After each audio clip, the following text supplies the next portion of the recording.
This is public access, the Skinny Jeans edition playtest part 6. Last time you managed to resolve one of the mysteries, the Deep Lake Lurker, in a rather dramatic fashion with Katie swimming down to the bottom of the lake into this bizarre funnel where there was a hatch saying, "Welcome, children." and you went down into the hatch, and the space led you to an underground river, which ultimately led you to a pile of a mass grave, basically, where the children's where the children were lost to, presumably, along with countless, not countless, but many other people who we do not know who they are. Also, we may have glimpsed the lurker itself, or at least heard the lurker itself. But that mystery is resolved. It is all you have to do is just all you had to do is just tell, just learn the truth of what's going on, and then it's done. If you wish, you still have the ability to find a way to contain the Deep Lake Lurker or destroy it. That's not necessary for purposes of finishing the mystery, but it is a thing that you can do. Just like you can do something about the house in Escondido Street if you wish as well. It's also just kind of hanging out there in space. So that's sort of the deal there. You have two active mysteries, Zagreus and Slumber Party Summoning Circle. Zagreus is more or less in the end state. You just have to keep playing the secret levels at this point. And Slumber Party, we've made some progress on, but we're still pretty early in that one. Taking a look at the Odyssey clues, you have already you have 5 Odyssey clues, and you have a 4th tape you haven't watched yet. And so whenever you watch that, that'll be 6 Odyssey clues, already putting you at a flat roll on the complexity of the Odyssey question. So making good progress as far as the overall campaign goes. But if we take a look at our latchkeys, we do know that our latchkeys are on something of a short rope right now.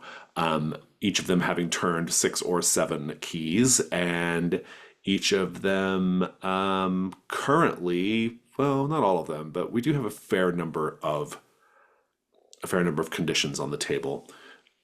Katie, I can't remember the next victim. I think the next victim condition, do you have to keep that? I'm trying to remember.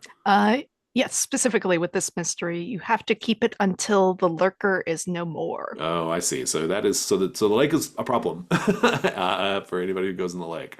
And Also, currently, yeah, I Dream of Deep Lake, that can only be cleared by offering you something have to to the lake, make the right? sacrifice Oh that's my Lord, I reflective. I still know. have to deal this. Okay. Yeah, so the only condition you could plausibly clear is out of sorts, but at least that's an easy one to clear. Steve, yours is pretty easy to clear. You have bruises. And Michael, Haunted is probably pretty straightforward to clear. Not so sure about the Court of the Occluded King. Don't really know what's going on there, but No. it is an intriguing condition, to be sure. I think that's a pretty quick and fast, or fast and dirty summary of where the latchkeys and the mysteries stand. Do you all have any questions about anything? I was just wondering where we're tracking the Odyssey clues. Oh, okay, there we go. I think It's I at just found the them. bottom of the little tape tracker. Gotcha. Thank you. And with all that said, then we are in the day phase. I'm going to introduce a brand new threat. Not threat. That's what we call. That's not what we call them here. Mystery. A brand new mystery, which is the Whisper. It was all over the news recently. A block party ended in tragedy when Marguerite Lennis, age 71, murdered her husband with a pair of garden shears in front of the whole neighborhood. When asked by her neighbors and the responding police officers why she did it, all she said was, "The house told me what he did. None of us are innocent."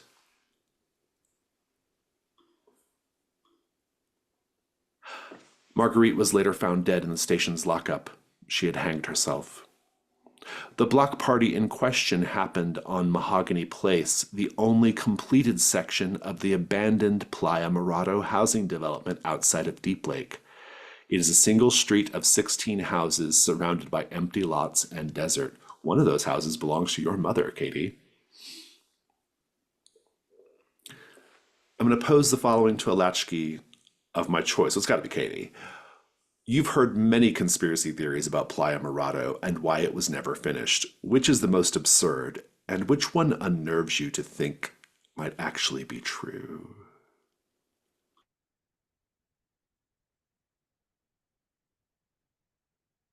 The most absurd one is that aliens are preventing the city council to rezone the area for residential permits. I don't think that's true because, well, for one, they're all about rezoning anyway, and they do it everywhere. To why do aliens care about the city council here? That seems very silly. The one that I'm worried that might actually be true is that this neighborhood is built over a former nuclear testing site. Uh, and that is potentially true due to history and the location. And it kind of makes me worried about, my mom's backyard and her basement and what might be radioactive. Reckon they got a good deal on that land. Just a thought. Um, Fantastic, thank you. This story is pretty horrifying, but that's not the only thing that has grabbed your attention. Ed Rogelski, a conspiracy nut and resident of Mahogany Place, has been posting extensively on messaging boards and local chat rooms about the strange goings on and paranoia in his little neighborhood. Between the murder of Mr. Lennis and Ed's ramblings, all of this eerily aligns with a well known urban legend in Degoya County, the Whisper. Depending on who you ask, the Whisper is either a demon or aliens or the Illuminati or something similarly hard to believe, but the details are usually the same. A voice in your walls that tells you the deepest, darkest secrets of your friends and family and what they really think of you. I'm going to pose the following question to Steve. Your family was nearly torn apart by the so-called Whisper when you lived in Deep Lake. So you know that whatever it is precisely, the Whisper is a real phenomenon. What happened to your family? I think that this is the actual incident that led to the Knudsons leaving Deep Lake and returning to Minnesota. I think that maybe where they were living at the time was a pretty out of the way, like rural edge of Deep Lake, kind of just one of those houses out at the very edge of the open desert, like chain link fenced yard, probably like a stack of tires. They weren't very wealthy. And I think that with the Whisper,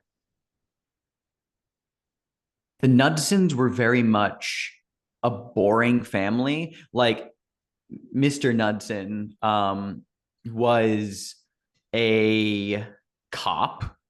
And Mrs. Knudsen, I think, was like maybe like a secretary for like something over in La Fresca at the time.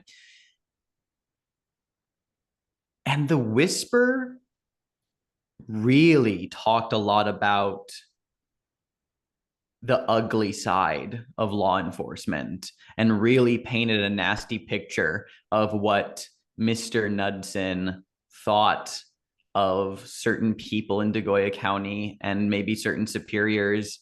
And it wasn't exactly true, but at the same time, it wasn't entirely false. And it made a very uncomfortable situation, especially when it started to suggest that Mrs. Knudsen had not acted on it yet, but may have begun to consider a divorce, an affair, that kind of situation. Yeah. It was bad. And I think Steve really repressed the weirder details of it. Very interesting. This is the part of the mystery where I tell you why you're all interested and invested in this. Maybe the Whisper is a supernatural entity. Maybe it's some shadowy group that wants you to think it's a supernatural entity. Either way, Playa Morado is only a 20-minute drive from the house. No, your mother lives in Playa Mirado, Katie, and they just all watch this old lady murder her husband. Mhm. And it's connected to this idea of the whisper that Steve believes in. So you both have an incredible amount of incentive to get on this mystery. So locked and loaded, I should say. Nevertheless, Q and O's. Your first question is the whisper a supernatural infestation or a man-made experiment? Complexity 4. Unlock the next question. You also have access to the key of the unspoken. Each of you finds something another latchkey does to be quite annoying. Who is it, and what is their annoying habit? It's And fine. You can so, all describe something different about Steve. I'll be okay. Yeah. I love it. So that's where things stand. The reactive mysteries. Um, I do want to add a little bit of wrinkle to Slumber Party. Katie, you got a message from Silas Rodenbecker saying that Linnea snuck out of the house last night when you all were doing the stuff you were doing. Linnea wandered out of the ranch, and they found her inside the old historical Catholic church in town. That would be Our Lady of Pure Waters Catholic Church. So something about whatever's going on with her drew her to that place. And there also might still be more to learn about the home life of the Rodenbeckers as well. So there's still a lot to do on Slumber Party. With all that said, I want to go around the table and find out what everyone's interested in doing for this day phase. And we'll start with Michael. Well, I definitely would like a nostalgic move with Katie. Okay. Well, if Katie's okay with that, be thinking about what the framing You also is. have a move that triggers Michael Yeah, I know. right I'm now. Yeah. I know. Oh, yeah, I want to incorporate that into the nostalgic move. Okay. okay, Cool. nice, good. This is why I said Katie.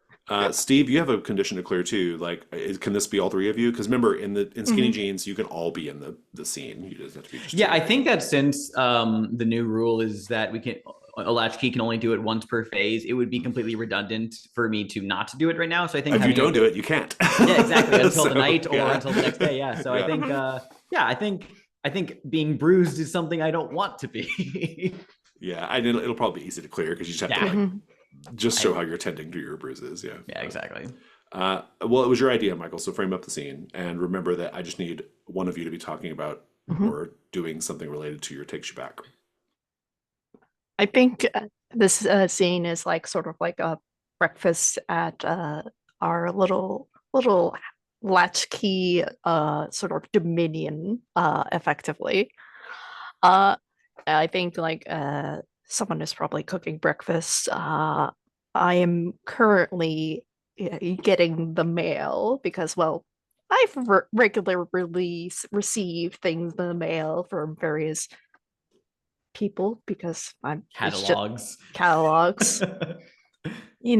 I've subscriptions, it's something I've had since my childhood, since I really was into Dungeon Magazine. However, nowadays it's more or less computer programming and subscriptions about like latest models and whatnot. However, I did receive like this big manila envelope with just my name on it, no return address or anything. And I think I'm opening it as like I enter into the kitchen with Before we probably begin the scene, Katie, have you told the others about what happened at Deep Lake? I think I would have, yes. Okay, so they know Probably already. when All I right. got home. Yeah. Yeah, Okay. I would have Yeah. unloaded all that. I think Steven finds it all very hard to believe, not because he's at this, he's seen some weird shit by now. We've all had, I think Steve has seen the subtler side of it though. Not that he disbelieves Katie, but is very much doing that annoying thing where he asks like a lot of clarifying questions, like he just can't get what you're talking. He's like, wait, hold on. It said what on the hatch? Wait a second. Yeah. So there's a lot of that coming from inside the house when Michael steps out for the mail, probably mixed with the sound of the blender that Katie's running on her smoothies.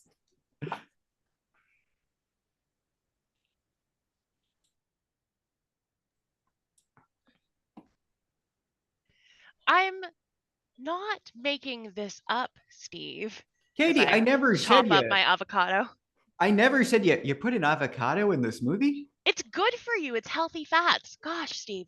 But it had Smoothies are supposed to multiple be eyes. dairy and ice and fruit and maybe I'm told like spinach, but that I feel this is crossing some boundaries for me, Katie. I'm not a vegetable in the smoothie kind of guy. That's I'm not asking for carrot juice. I'm asking for like a strawberry banana smoothie.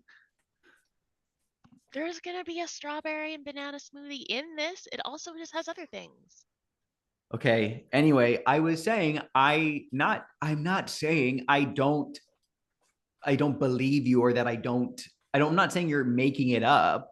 It's just, it's like it's going from, county road speed to 100 miles an hour over. It seems pretty it's just a lot to take in. Michael, can you devil's advocate for me, please? Uh, it- the lake isn't our problem anymore. So I don't think like there's much more to be discussed there. Like, I mean, it's haunted, but we don't we would need to go out of our way to like go to deal with it. Well, no, that's the thing I'm going to take umbrage with now, Mr. Schroeder. You see, it's very much our problem still because if there is this nasty thing that's still down there and it's claiming the lives of people and children, I mean, shouldn't we like at the very least see if we can put in like an anonymous tip with the Environmental Protection Agency and maybe get them I'm to like shut off people from going in the lake? Is there like a strange black site or something Get nearby the camp that shut down. get the camp shut down? That's all I'm saying. Who said that? No. It's well, I'm not sure if they would be exactly help. And Mike, you could see Michael going, like, has opened up the mail and like is going through like this big folder of just papers and whatnot. whoa, somebody really printed out some directions from MapQuest there. What do you got? Uh, I'm like Michael just like clutches them close to his chest, like as like Steve is investigating it. Steve, do you try to take it at all? No, Steve doesn't do that, but I think he's sitting at the table and he's not getting up, but he's doing that like rubberneck thing of there's no feasible way he could see it from here, but he's clearly interested. Yeah, I think like just like try to like I think like on like sort of like there's like like those tabs and whatnot where you like go through like files and whatnot. I think with rubbernecking, I will just give you this. It does say Knudsen on it. Oh, he furrows his brow a little bit and says, "What do you got there, Mikey?" Oh, it just is something I received in the mail. Yeah. What'd you receive in the mail? Uh, Steve kind of stands up. He has little squared off shoulders, not immediately hostile, but clearly doing what he's seen big guys do on TV. Katie hands Steve a green smoothie and says, "Drink it. It's gonna help with the bruising." He looks at it and just to make sure that you got this in your hand to look really intimidating. Indeed. You know? And here's the thing though, is he doesn't really regard it. He just goes, "Thanks, Katie." And he's just holding it and is still looking at Michael with that squared off posture. What kind of stuff you got in the mail there? I just, happen to notice that my last name's on it. Are you reading my mail? That's a federal offense, Oh, God, that's bad.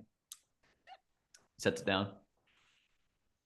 It's all right.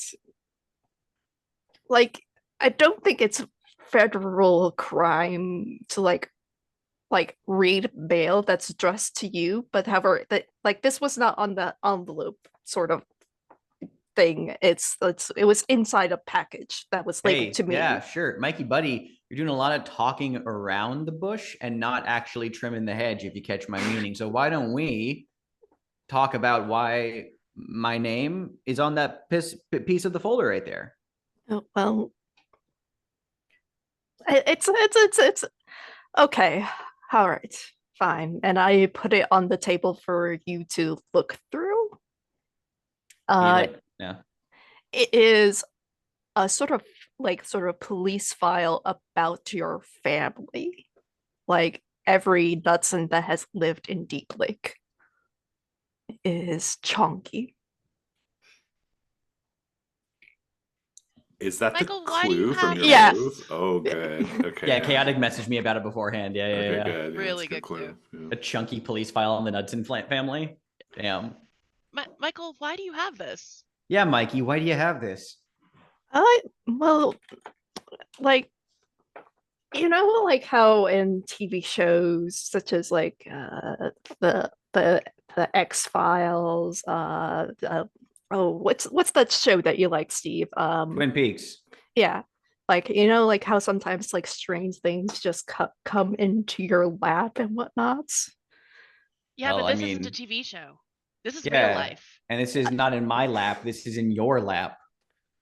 Technically, your hands, our mailbox. There's no laps here.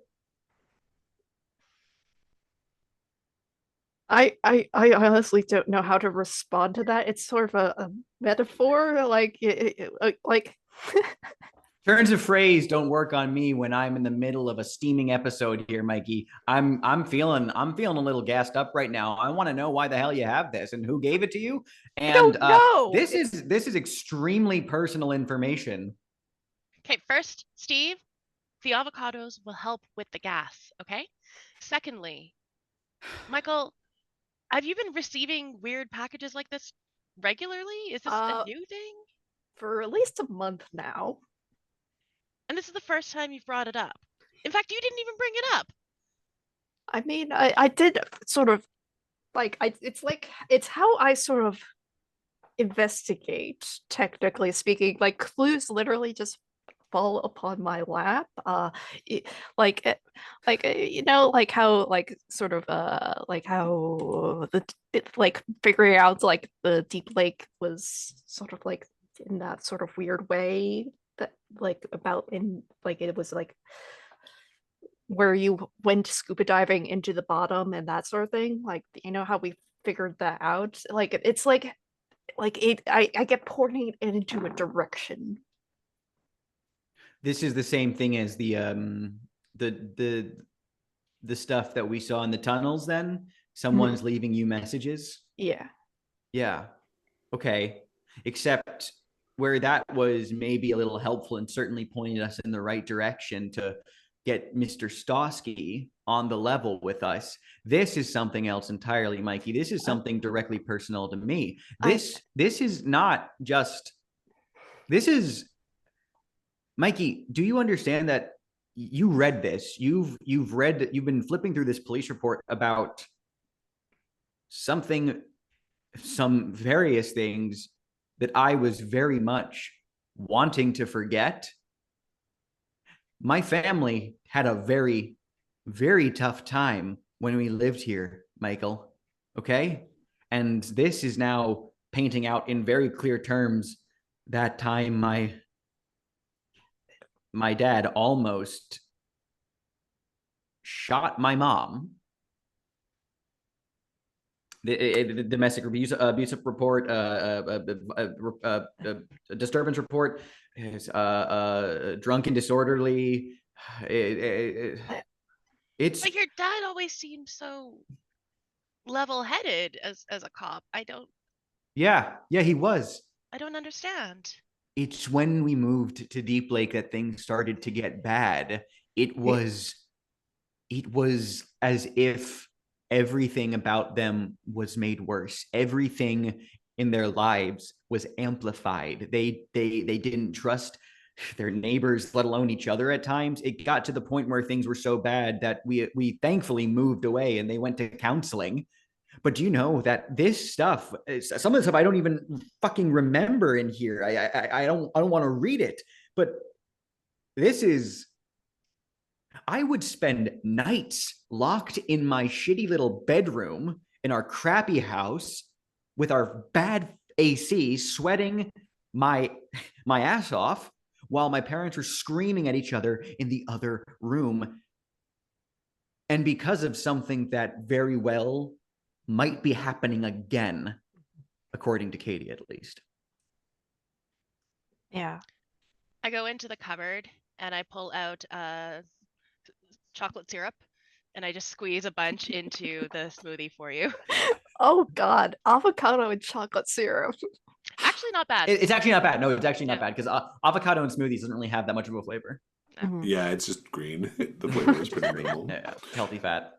That's a great. I love that. That feels like a good like way to do the blow on that scene. The blow. So The button, I think you mean. I'm just making this up. It was a joke from the comeback. Okay. So conditions. I feel like you can almost certainly clear out of sorts, Katie, as you are, recentering with your smoothies. Steve bruises, I think, has made you make a good case there. I mean, not just the smoothies. I was also doing some shoulder rubbing in the scene. I was Absolutely. shaking it off. And Michael, do you want to try to? Are you clearing haunted because maybe this situation is more real life? Yeah. Yeah. So, It's technically not about me being haunted, Yeah. but rather Steve Nunn's being it's kind of haunted. Steve, being haunted by the past. Fantastic. You also all get to come up with another clue as well. So maybe it's something in Steve's file, just adding more to that, or maybe there's something else in the mail, or maybe there's something else in the scene. I think it is applicable. I have a move called Thank You for Being a Friend. So when you do the nostalgic move, the other latchkey can clear a second condition, or they can take the condition feeling good, and they can clear that at any time to get advantage. Not sure how that works with two people. No, I'm kind of into the idea of it can be as many people. Yeah, wanna have whoever it, else is in the scene. Yeah, that's probably how I would rewrite the move. So if either of you want to clear a second condition or take feeling good, you certainly can. Although I'm not. Who's feeling good after this scene? I was about to say no. No one's feeling good. I can take it. But I can, but I won't because Steve is not feeling good. I would argue that with the Court of the Clued King being sort of this beacon of death, it seems as though the beacon of death has moved on from Michael to Steve. Oh, you're feeling like it's not really me that's going to be dying anytime soon. Oh, I like it. Oh, actually, I just thought of it actually a justification if I could take feeling good, not literally because of like I'm feeling good, but since Katie was basically gassing me up with these smoothies and stuff, I'm feeling good. Like the blood's pumping. You're literally you're physically literally feeling good. I'm like the smoothie is working its course. I think I will take it. Go for it. Yeah, I like it's all that extra vitamin C, vitamin feeling A. good, and then in parentheses vitamin A. Yeah. I'll tell you what, nothing will make you feel like I used to love those. They're horribly bad for you, but those like vitamin C bomb smoothies you'd be able to get. Oh yeah, like Jamba Juice. Like you just be like, I feel healthy, and a lot of sugar as well. Yeah. Anyway, okay. What about this clue? I agree with what Amanda was possibly saying of like not Amanda, sorry, of what was mentioned about the mail. It could be something in the file, or it could be something else in that stack of mail. Like I know, like if you want to keep going with the whisper, the conversation of Steve mentioning that his family got worse when they came to beat Blake could be the clue.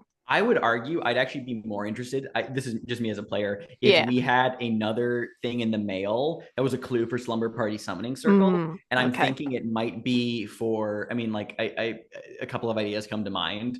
It could be something about just using my knowledge of the mystery. Yeah. It could be something about the Janie meat packers, or it could be something about like an auction of stuff like of like the offshoot games of similar line of the Crying Circle. I don't know, like there could be like an advertisement or like a flyer in the mail that's a clue for Slumber Party. Oh, I kind of like what about like there's a someone sent you a vintage comic book. Ooh. And one of the ads is for the Crying Circle. Kind of fun. I like that a lot. Yeah. And then you can add whatever context you want when it comes time to answer the question. But I'm really okay with that. Yeah. Yeah. All right. Fantastic. Now let's think about how the investigations are going to proceed. You all have Wandering Monolith right now, right? I think no, I only have Sanson Arch. Okay. Yeah, Well, a couple it's of you just do. it's Yeah. Michael and Katie. Mhm. We haven't seen this yet. Do you all want to go out to the desert and try to find the big man? I think that could be fun because especially if we've been talking about the revelation that Michael's been receiving Mm. packages and messages, and Katie has only ever met the big man once, and he helped her get the tape. Well, yeah, And that's what I'm saying. same Maybe here, you think yeah. it's from the big man, yeah. Yeah. And the question is like, how do you know to go into the desert to look for him? I think like last time when we were dealing with like the video game stuff, like it came out that the big man Oh, that's wasn't. right. Oh, Yeah, yeah, it yeah, came yeah, out. yeah. Yeah, Oh, he yeah. was out there. FG told you. Yeah. Mhm. FG told you. Yeah. Here's a question. So, like, even though I don't have the Wandering Monolith marked, if I'm accompanying them, I'll still be able You to still be go. there. Yeah. Cool, awesome. Yeah. It's just the move is there. Only one of us triggers the move, Yeah. technically. Yeah. Well, I mean, I guess theoretically, both Michael and Katie could. We could just double up. I don't think it'd be that cool. big of a deal. But Oh, in that case, I think I actually might want to go to the church. okay. Oh, so let Okay. them go and then. Yeah. Oh, okay. I mean, I think Michael and Steve going out into the desert because they have had that one interaction with the big man before, and it might be time to follow up. Yeah. And I think right now with the sort of conflict between Michael and Steve, I think it's more entertaining this way. Mhm. Yeah, especially considering like, oh yeah, like the only like weird person that we've met has been this big man, and Yeah. Steve knows who the big man is kind of, and like Michael was told this information so we could go out in the desert with each other. Surely Michael's not going to get murdered out in the desert. Surely. Fantastic. Let's take a 5-minute break so I can think about these scenes, and then we'll come back and do that. Mhm. Katie,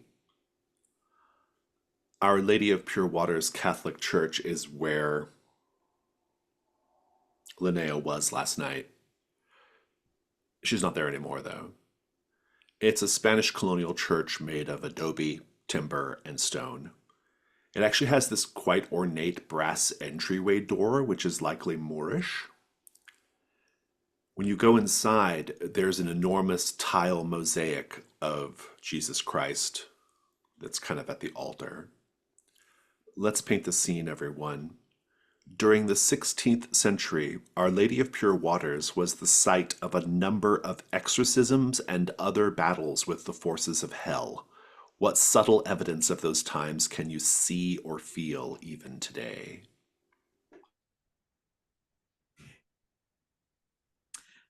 Your hair tends to stand just so slightly on end, like there was a faint electrical charge in the air. There's a smell of sulfur. Just speaking to the age of this church, there's little like indents within the walls where there's stone, and you can see just sort of the ash that has built on up and the wax that has spilled on down. Nothing has been cleaned up over time, so it's just piles and piles, but the candle is still lit. Katie, it's a Catholic church, so you can go in, no trouble at any time. What do you do? I step in, and then immediately in front of the doors is this large basin of holy water. And Katie never really attended a Catholic church. She knows she's supposed to do something with the water, so I think she puts her hand in it and then puts it on her head as That's exactly what sort you're of like a supposed to self do. blessing. Yes. And then wipes off the water on the rest of the water on her shirt, and steps inside. You don't see anybody immediately. There might be like a little back area where I don't remember what that part of the church is called, but like where the office and stuff is. And you might hear some noise back there. There's probably a priest or something, like someone like that back here. But the main sept is all yours right now. What do you do? I want to look around because if Linnea came here, there's got to be a reason that she came here. Now, I know that the crying game talks about La Crying Lorna. circle, but yeah. Yeah, sorry, the crying circle, the crying game. That's a movie. It's a common mistake, yeah. Yeah. Um, And I think there's probably something, with the "Oh Mother of Sadness" bit and the Tome of Sadness that drew Linnea here. So I think I want to look around and see if there's any like Lorna, I don't know, statues, effigies. I guess that's not really Some evidence effigies. of that, yeah, Yeah. later on. Intriguing. So just generally kind of looking around for stuff like that. I think that works Yeah. for me. Go ahead and make the meddling move with reason. Uh, my reason's not very good, but that's okay. 7. Okay. As you're looking around,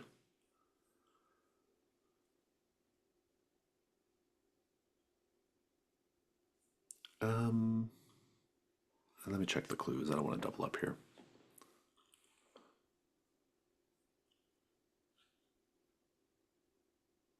As you're looking around, you find something like the pews are very empty. There's like a little shelves for hymnals in front of them, but otherwise, like the pews are very empty. They are they seem like they're probably the original pews, or at least something from a long time ago, because of this sort of like ornate dark wood, that they're carved out of. And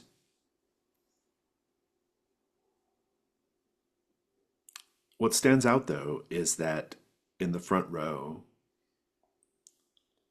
in the seat very nearest you can be to the altar, sitting on the seat is a bundle of white lilies. It's an unusual thing to find there, and it's your clue.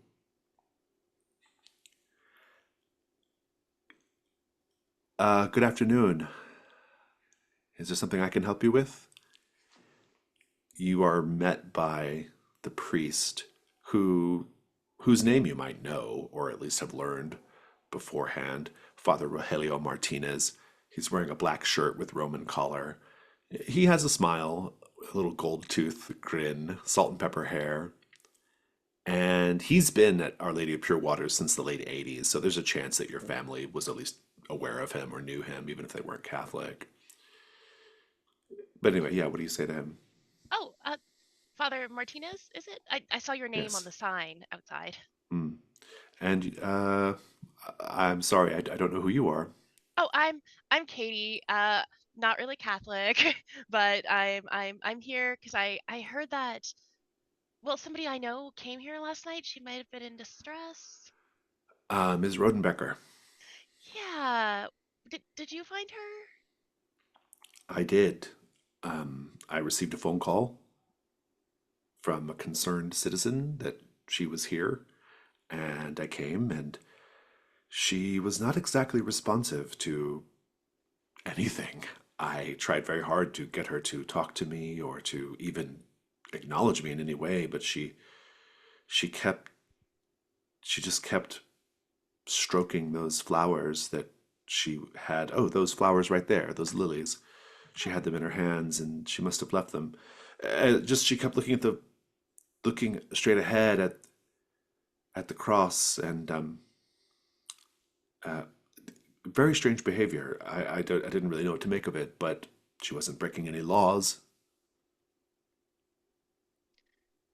And that was it. She was just sort of sitting here petting these flowers. Well, she seemed quite sad, I'd say. Her eyes were a little misty. Maybe maybe she lost someone, but the Rodenbeckers aren't. Well, if if they're good Catholics, they haven't. They. It's unknown to me. They certainly don't come to church. I have to. I have to say. Well, her presence here stirred up some old feelings in me. I.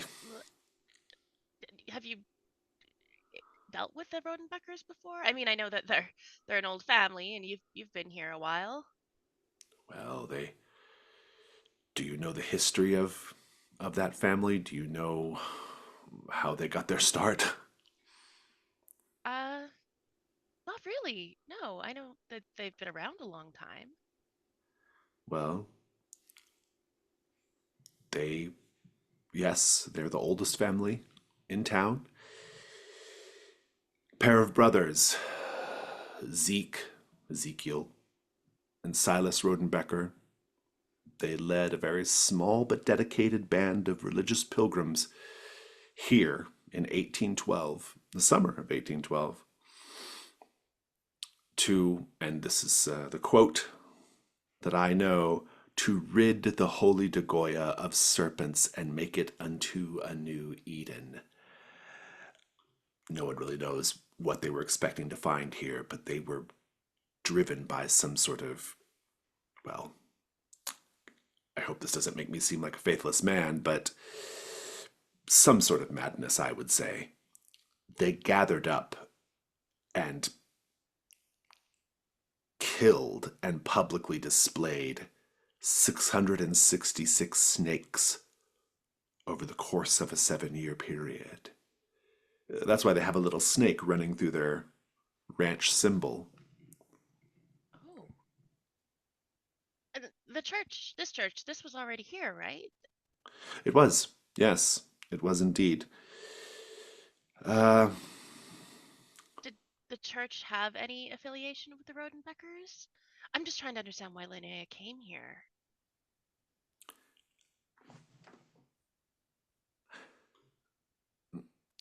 Katie, you said your name was? Yes, Katie. Katie, this might sound a little odd, but I actually have something I want to confess to you. Well, I mean, I don't know the protocol, but Katie, I don't feel the presence of God in Dagoya County, and I haven't for many oh, years. If I'm driving outside the county, I can feel the ember glow of the Lord like I used to. But as soon as I pass that blue and yellow sign welcoming me to Deep Lake, he's gone, like a light switch flipped. I think that God can't look upon this land. but you felt it in the past here? Did something change? Hmm. In hindsight, I'm not sure if I ever did. What Why about stay here you? then? Do you believe in God? Oh, uh, huh, I don't, I don't really know. I mean, maybe. I've seen some weird things, and well, my siblings, they disappeared years ago. And I don't really. But at the same time, maybe there's a scientific explanation. But except that I saw this thing in the tunnels, and it didn't feel godly. But I don't know. How do you know if you know? Take a condition, crisis of faith, and that's your complication for your meddling move. We'll pick up the scene in a bit.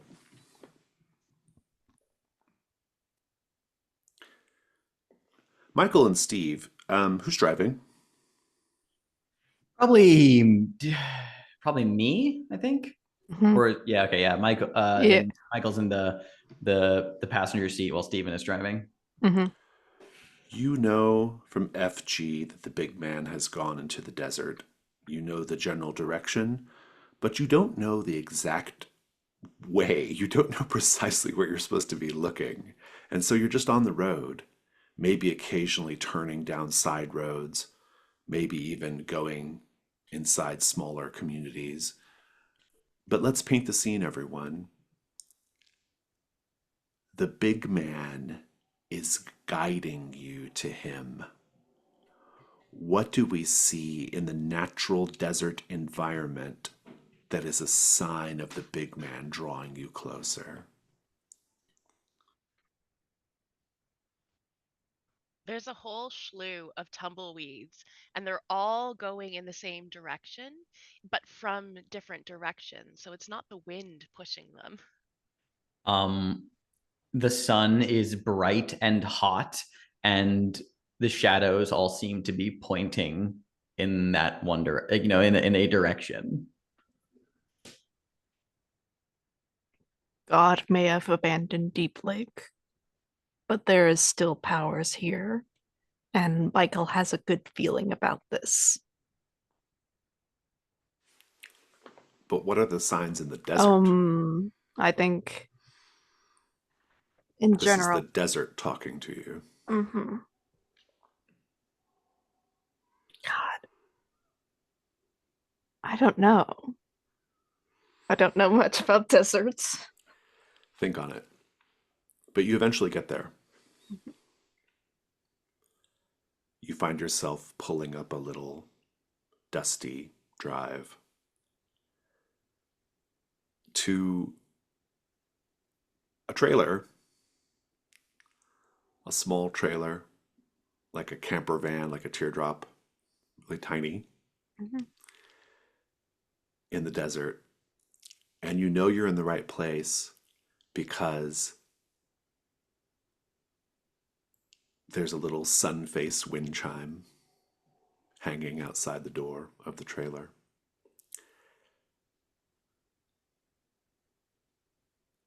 Let's just have the scene.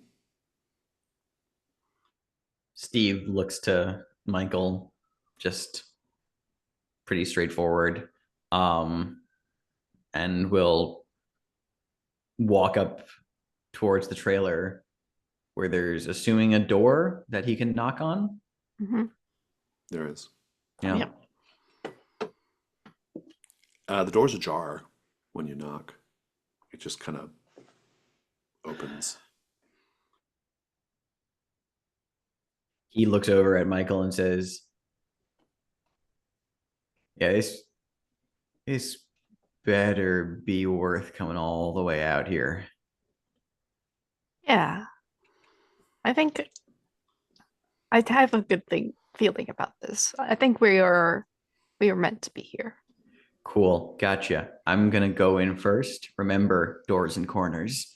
And he like pokes the door open and glances inside. I think at this point, I want to go ahead and roll the Wandering Monolith. Let's read the move. Michael, you can now seek out the big man. How do you make contact with him? Well, we've already established that. Yeah. The big man can be consulted like any other side character when you do so. We're going to roll now, though. Roll with sensitivity, please.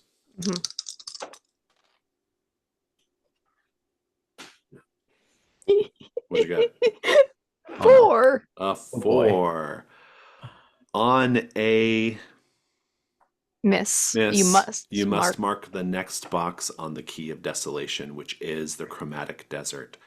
Are you going to mark that, or are you going to mark a Key of the Child to bump it up to a 7? I think I'm going to mark that because I did say it would be really funny. Steve, you drove out here all alone on a tip that the big man would be out here. And now here you are at this trailer. You're hot, you're sweaty. Katie wouldn't come with you, leaving you to yourself. And you're walking into the trailer. And yeah, if it's this is a fascinating idea because it's like I don't have the Wandering Monolith.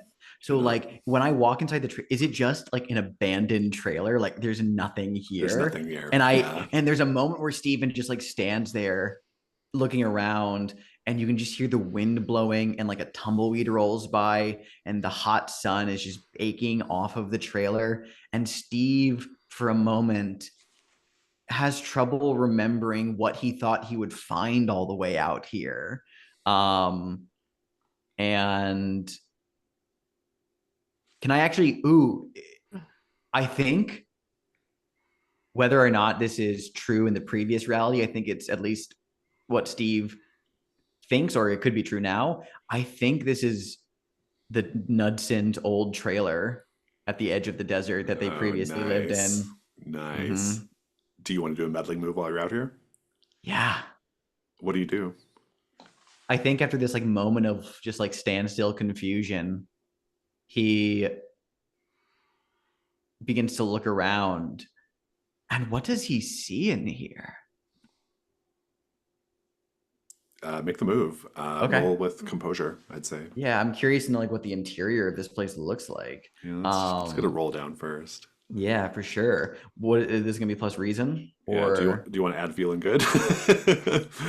no? I'm not gonna mark that for this. Yeah. I'll hold on to that. No, composure, I'd say, because you're like, I think you'd be more like nervous than you would. Yeah, absolutely. Okay, then I'm gonna roll just flat for now. That is an 8. Let's paint the scene first. Mhm. As Steve looks around this trailer where his family used to live and presumably kind of packed up or just abandoned pretty quickly because of the incidents, what do we see around the trailer that shows that this is a life interrupted?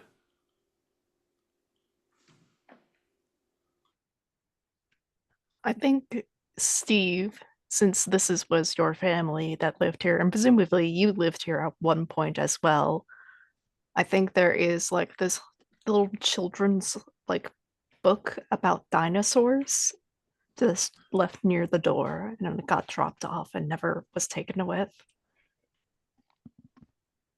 They're dusty, and the anything, biologic has long since gone, but there are still dishes and dinnerware on the table as if the place was abandoned mid-meal. Um, there's a pair of car keys hanging by the front door with a little sun-shaped bottle opener. And I think Steven's family had 2 cars, but when they left Deep Lake for whatever reason, they just took the one and they left the other one behind. The car is gone, but the keys are there. Nice. I love it. We'll come back and get your clue in a moment, and we'll deal with Michael in a moment too. Katie, meanwhile, you're at Our Lady of Pure Waters. You've got you and Father Rogelio are having crises of faith. Um, he says, I'd offer to pray with you right now, but I really don't think it would do any good.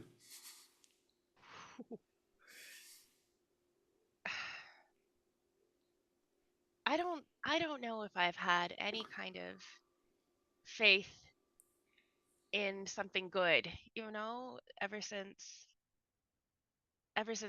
my siblings disappeared. And just like before that I did.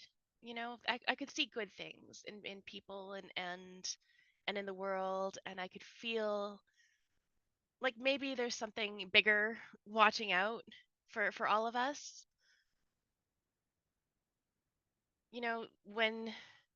When you're a kid and everything just seems bigger and outside of you, but in a safe way. You always know that no matter what, there's going to be somebody looking after you. And then you get older and you realize the only one that's going to look after you is yourself. It kind of feels like that.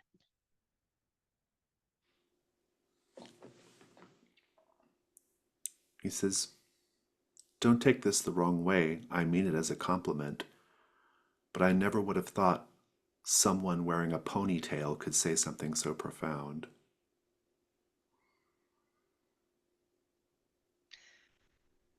I don't know what way to take that. That is a very strange comment, Father. And, well, it's a very dramatic high ponytail. Okay, yeah, that's fair. I You just seem like a suppose. light-hearted person. Oh, I understand. Yes. Well, I mean, you gotta smile through the grief and the problems, because crying's not gonna get anything done, right? Well, I I stopped shedding tears for this place a long time ago. Now I just brace myself for whatever is coming. And something is coming. Is that why you're still here, Father? Why didn't you leave? I think that there's something bad coming to this place, Katie, right? And I don't know if whatever little bit of my faith that is left will help combat it, but I have to try. I still care about the people of this town, even if God doesn't. I hear you, Father, and I have a question for you. Hmm. You just used my family name. I didn't tell that to you. How do you know who I am?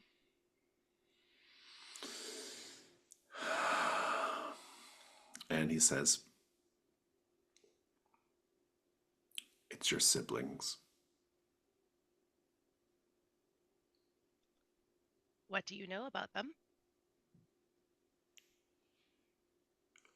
When they disappeared, your mother sought comfort in the church. My mother, Yes. Teresa Petter, Yes. went into a church. It started as religious counsel, but it became something more intimate, I'm ashamed to say.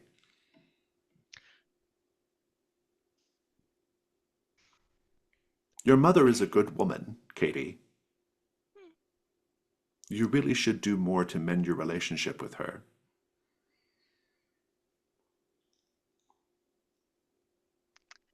I'm just learning a lot about my mom, since coming back to Deep Lake.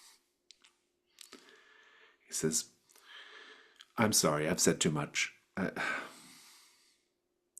It's okay. I I have my vows, and she has her landscape architect, and it's no more, trust me. We've been making an effort to call it off. Making an effort? Well, she's a very beautiful woman in her way, Katie, and I'm still a man, even though I wear the collar. I. You know what? It's not my business. It's not my business. It's not my business. Katie, this isn't your business. Okay. Okay. Done. Conversation over.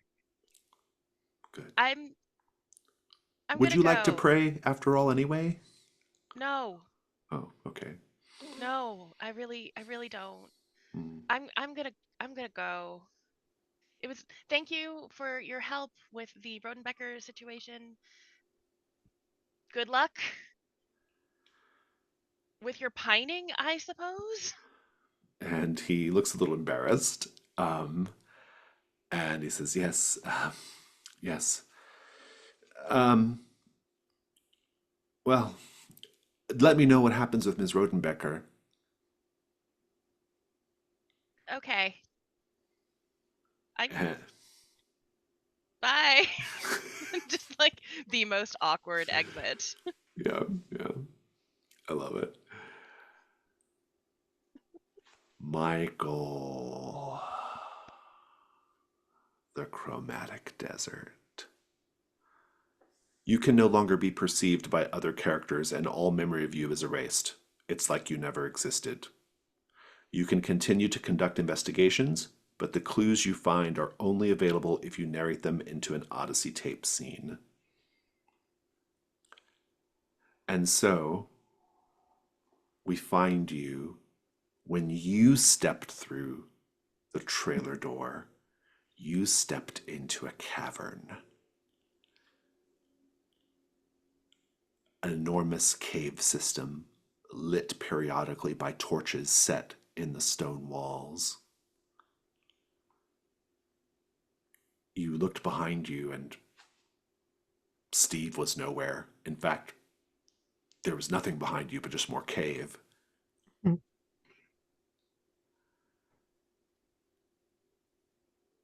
What do you do? I think something that wasn't noticed by Michael in the previous scene, but I think deserves to be added to why we thought the big man may be at that trailer is that trailer was in the center of a little bit of a incline, a little almost a crater. If we'd if we had looked from up above in the sky, it would have been in the shape of the sun. Maybe this is where Michael is meant to be. Maybe he was trying to be brought to the other side. Well, I think at the moment you don't know where you're at except a cave Yeah. system, weirdly, that shouldn't exist. Yeah, and there's torches on the wall. There are torches on the walls, yeah. And candles on the floor. No yellow marks in paint. No, no video game tutorials. Yeah, no, but someone did come and light torches and candles for you. Yeah. What do you do? Well, I have to go further, don't I? Because, well, even though there is no yellow paint, you follow the lights. Indeed. I think you're walking for a time when you realize that there's someone next to you. It's the big man, but he is different. He is small. In fact, it's kind of a joke that you and your friends called him the big man because he is now a withered, hunched over, twisted little thing. But the yellow eyes are the same. The wisps of gray hair are the same. He's no longer wearing his yellow suit, though. Now he's just wearing like a simple, like kind of loincloth situation, bare feet, and a medallion shaped like the sun hanging around his gizzardy neck. I bet you didn't expect to find yourself here, did you? No. Am I supposed to replace you? Oh, that's very amusing indeed. No, I don't want to burst your bubble, but you are just one of many people who have ended up in this place. You're no more, you see. You never were. You've been swallowed up. I tried to warn you about this in so many words.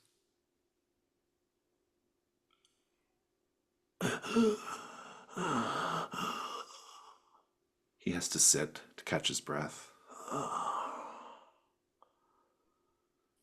Yet it seems you are withering away. I don't have much time left. But fear not, I have been here before.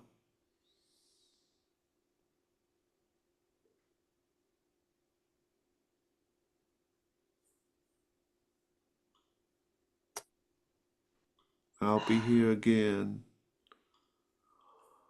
I'll wander in and out,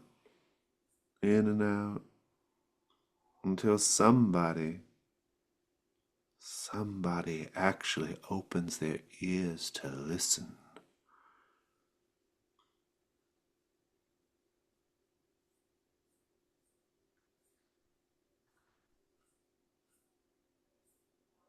Yeah. I think they're more open to you than they are to me. Perhaps, perhaps not. They're not going to remember you, the other two. Like I said, you never were.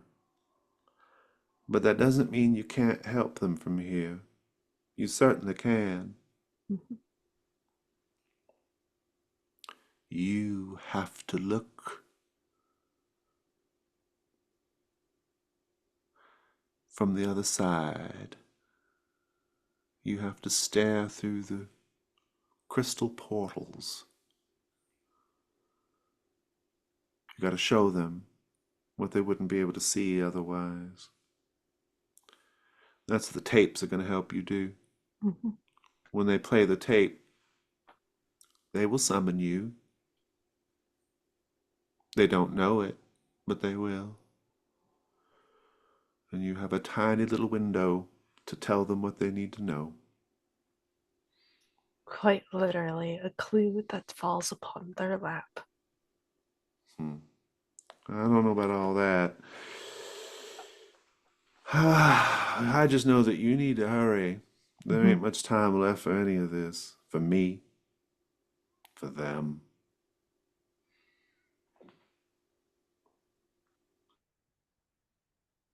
All right. And I think Michael will go off looking for these crystal portals. You wander through the caves and we'll get back to you in a bit.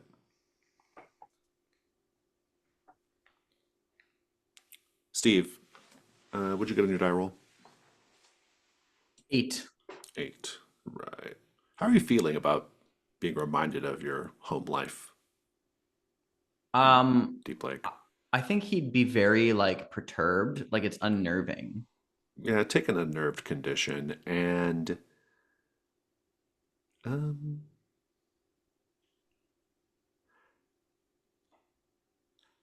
you find something that you definitely recognize given your background. A wiretap. The trailer was wiretapped. Where'd you discover the wire?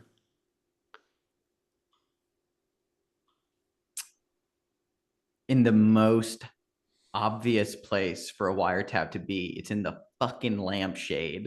It's Yeah, always in the goddamn lampshade. yeah. I assume this is a clue for the whisper. This is the clue for the whisper. Yeah. Somebody wiretapped your little trailer.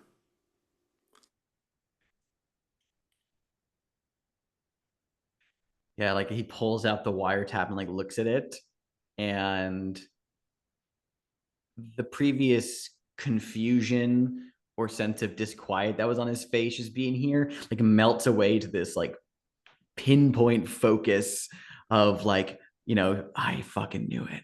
Just like looking at this thing and like looks over his shoulder like he's being watched and just hears the wind of the desert, like looks over the other shoulder. Did he just see something move out of the corner of his eye? Oh, he wants to get the fuck out of here. I think he like rips the wiretap out of the lampshade and like shoves it into the pocket of his jeans, and just awkward Steve Knudsen runs out of the trailer door to get back to the car as quickly as possible. I love it. I love it. Um, I think that's the day phase. I think we're good. With Michael trapped in a cave system, a weird cave system, looking for so-called crystal portals, whatever the hell that means, and Steve running away from this trailer out in the desert. Katie having consulted with Father Rogelio Martinez. Let's go to our phase tracker here.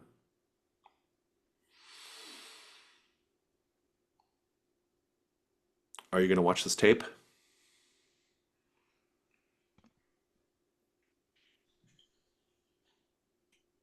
Oh, I don't know. I don't know either.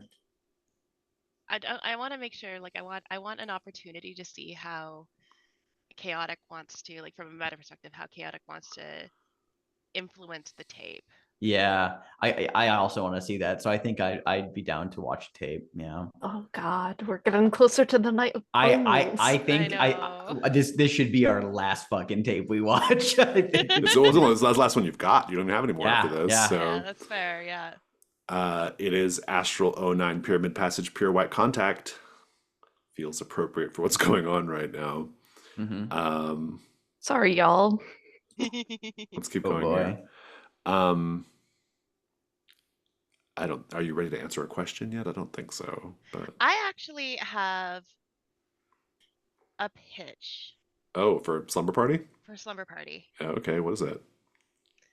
So the question is Linnea possessed by a sorrowful ghost or something more demonic in nature?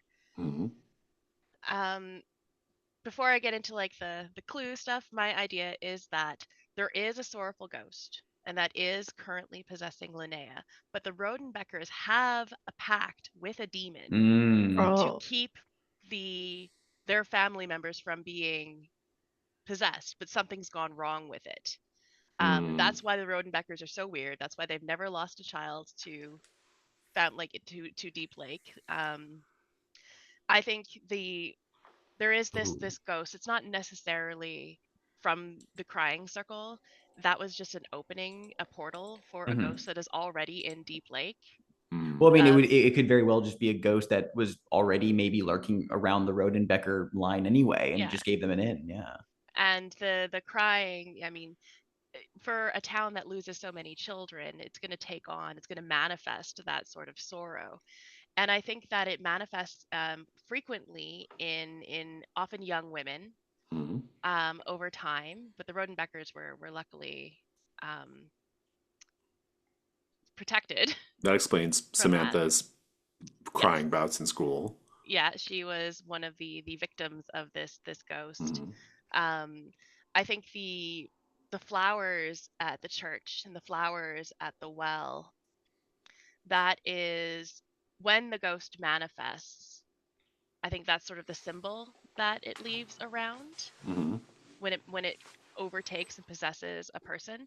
And I think for normal people, when a ghost possesses a person, it is more like those frequent crying bouts and big emotional spurts. It is not an ongoing thing. The Rodenbeckers being a special kind of family, they know that they're susceptible to this, hence the demon pact. But with Linnea having basically invited this ghost in at the during the game. It could very well be a ghost of somebody that lost a child, and Yeah, the white lilies are also mm, like indicative of just like funerals. flowers that one would Funeral, leave on a yeah. grave. Yeah. Yeah, exactly. Yeah. Yeah. Yeah. I think it does raise the question of why other families haven't been targeted by this ghost, but however, but I think that could just be answered by like the Rotobeckers are the only family Yeah. that haven't lost Yeah. like the children. Well, let's Yeah. back up a little bit. I like the idea of what you said about like this ghost is like a collective sorrow. I think that's a pretty interesting idea. Mm-hmm. And I think it actually explains why Samantha would be affected. Like Mm-hmm. girls are, for whatever reason, girls are particularly affected by this collective sorrow in the town. Mm-hmm. This sorrow as a vibe. Yeah. And um, and so I think that the Rodenbecker clue, like if we're saying that the Rodenbeckers like made a deal with, did they make a deal with the sorrow? I mean, that works, I Yeah, not think. really. I think that would No, work, but I'm not sure I on don't how know yet. if they. I kind of like the idea of what you were originally saying is they didn't make a deal with the sorrow. The sorrow, we know that the Rodenbeckers are clearly possibly involved in some way with everything happening in Deep Lake. They're the only Yes. family that hasn't lost any family members, Yeah. and maybe in that comic book with the ad for the crying circle in there, it could have been the idea of like that comic issue features a family that made a deal with a devil for like wealth and prestige. So it's like it's more of a hunch than a guaranteed like thing we know. Yeah. But it's like, okay, what if they are immune or like they have not lost children? There's something that they are involved with, but the sorrow, which I think is a great term for it to call it, like this collective like grief from Yeah. these other things that have died and been lost. I mean, like, what if I don't want to go too much into like the motivation of it, but like Yeah. it could be like it's a thing that's targeting or at least connected to the Rodenbeckers. Um, Not that it's the thing that they made a deal with. It's a thing that is almost like a consequence of the stuff they've otherwise been immune to. It's like they are being affected by what they've mostly avoided, which is the grief and sorrow. Like there's this thing that's kind of going after not necessarily them intentionally. Again, I don't want to like go too much on like the like oh like the motivation because I believe that it will involve the second question. Yeah. Totally. But We just have to get to Sorrowful I Ghost. just think that it's like some sort of like sorrowful ghost, right? Like, and Yeah. it's I don't think we need to go too much into like the sorrow identity. For now, I think it's just as well to say that it's like it's a ghost because we have the white lilies. The white lilies indicates sorrow. The Yeah. Samantha's emotional outbursts, the I think the fact that there were dead flowers and then there were living flowers is showing that Mhm. the ghost, the sorrowful ghost, is becoming stronger. Oh, interesting. Yeah. possessing Linnea even harder than ever, like especially since we said that Samantha was also If- kind of influenced. I think then It's the hitting Linnea harder. Yeah. Yeah, I think the Rodenbecker's clue might not actually be applicable here. I think it speaks to the Mhm. next Yeah. question. But yeah. I Yeah. could actually see an argument for the vintage comic book if we wanted to meet a flat roll, where that comic book could just feature the concept of ghost. ghosts in it. Like there's like ghost stuff in it that kind of points to this. Maybe it's something about collective sorrow. I don't know. Oh, I'm into it. Yeah. Okay. So we think it's a sorrowful ghost because of these like almost like more symbolic things that are Yeah. happening, and its actual motivations and its actual like constitution, like what is it precisely? That'll be determined on the next question. Yeah. I tend to agree about the Rodenbecker clue. That feels like much more of a like motivation clue Yeah. than Yeah, what it is clue. I'm into this though. I think this is great. Who wants to roll flat? I mean, Amanda, go ahead. We have Trophy dice. we do have this mystery key still available, just so you know. Oh so. yeah, we do. So that's good. Mhm. And it's an 8, so we don't really need it. Yeah. Hey. Yeah, especially for a threshold question. Fantastic. So you are correct, and you have unlocked the next question for Slumber Party, which is, let's find it here. If Linnea is possessed by a sorrowful ghost, what does the spirit want? Complexity 4. Resolve the mystery by helping the spirit find peace, thereby allowing it to return to the spirit world. Okay, so it's St. James Street Ghost. Great. Yeah. That's pretty straightforward. Question answered. Good job. Let's keep going with our phase. I mean, so a tape is getting watched. Each of you gets to say one action you're going to take during the night phase. Michael, I think your actions are all just going to be attempting to, because you have all those. Because don't you still have some clues from? No. You don't have any clues from Oh, you? wait. use all them. I used all of them. Oh. Yeah. So like literally So I you had you can search for a clue in the chromatic desert and then try to reveal it in the tape. Yeah. That's unless there's something else you want to do during your phase. yeah, I want to try to find a clue to like make the most use of this night phase. Otherwise, I'm just hanging out vibing. Collecting them until another tape can get watched. Yeah. Fantastic. I love it. What are you going to be doing, Steve? That's a great question. I think it's going to be contingent on what Katie's doing. And now that there's only 2 latchkeys in Deep Lake, of course.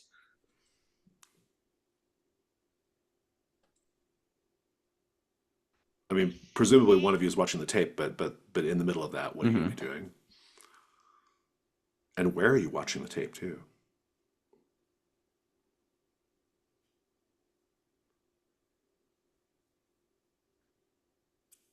It's a good question. I can't see a justification for any other location except for The house. Rodenbecker. Yeah. Yeah. What if I watched it at my mom's house? Oh, we can do that. We'll go over to Playa Morado. Yeah, for dinner. Oh yeah, like there's I think there's dinner at your house, and maybe the 2 of us have this like weird feeling, and we know there's this whole like thing going on with Playa Morado. Oh yeah, anyway, you so- could be trying to find something out about the whisper. And also, Yeah. you know, my mom just experienced this horrible thing. Witnessing Yeah. thing, so I'm going to. Like, And you've also learned a lot more about your mom's personal life as well. Why do I keep learning about my mom's personal life? Yeah. That's pretty great. Okay, so dinner at mom's. Love that. All right. Fantastic. Well, that feels like our phase actions sorted. Let's go ahead and introduce the Odyssey tape. Astral 09 Pyramid Passage Pure White Contact. The tape is an episode of Voyages Through the Astral with Lunaria Gomez. The show's neon pink title card scrolls up the screen as a synthy, spacey soundtrack plays. Lunaria Gomez appears on the screen, walking in the desert. She's wearing a white caftan and sandals. Her long dark hair has feathers and beads strung through it. Everyone, of course, does. Paint the scene. Prompt 1. Prompt 2 will be chaotic. Prompt 3 will be Alex. Prompt 4 will be Amanda. Why don't we take let's take 10. Take a 10-minute break. We'll come back and we'll do our phase.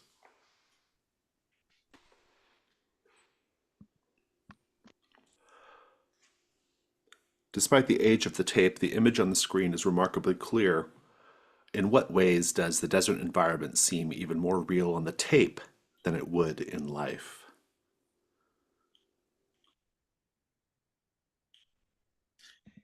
I think just the visual representation of the desert itself. We see Lunaria Gomez walk by a bright blue spring. The water is clear and deep.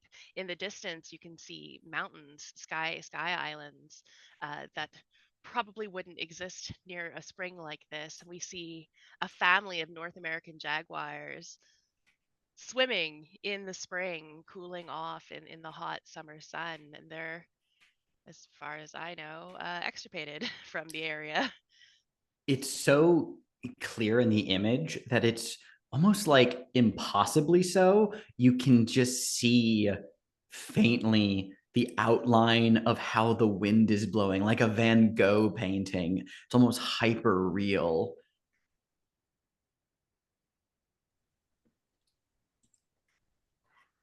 I think for the people who are watching the video rather than being inside the video, it's almost though you can smell it, smell the water, the freshness, almost if you could reach out and through the screen and pick up a handful of sand. It's a little disconcerting. Lunaria is walking in the desert, this vivid desert, in her white caftan, hair flowing. And just out of frame, Michael, you're following Lunaria. You found yourself quite suddenly no longer wandering in caves, but out here in this brilliant, vivid desert with jaguars swimming in a stream and mountains, like, mountaintops soaring, and the colors are so bright. And you can hear and feel everything in a very magnified kind of way. And just a little bit up ahead and to the left is Lunaria. You see her. But also a question, Michael. How do you know that Steve and Katie can see Lunaria right now? It's very disconcerting because Michael has always known what it looks like to be on the other side of the screen watching these Odyssey tapes. But to be sort of on the other side, it's a stage crew.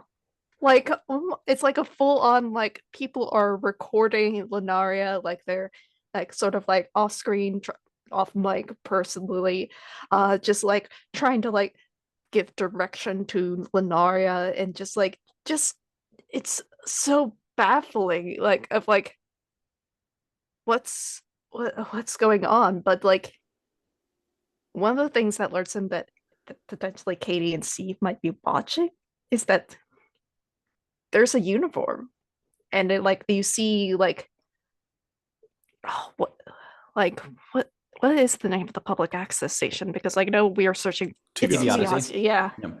yeah, like it's like the logo for TV Odyssey, like on the shirts and whatnot. Oh, so you're actually watching the filming of this scene. Yeah. Intriguing. I love it. No one seems to mind that you're nearby. Mm-hmm. What do you do?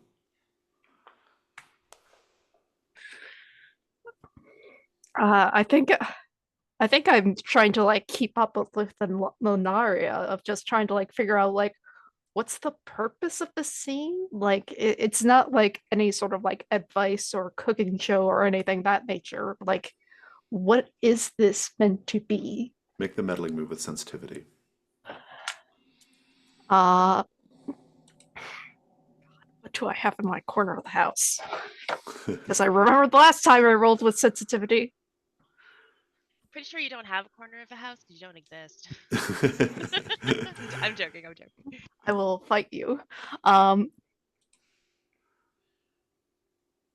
I've received, like many things, instead of this being clues that I had received through the mail, I received a package of quote unquote useful items. And one of them was a little poppet. And I think the little poppet looks like an lunaria. Oh, nice. Good. I love it. Go ahead and roll with advantage.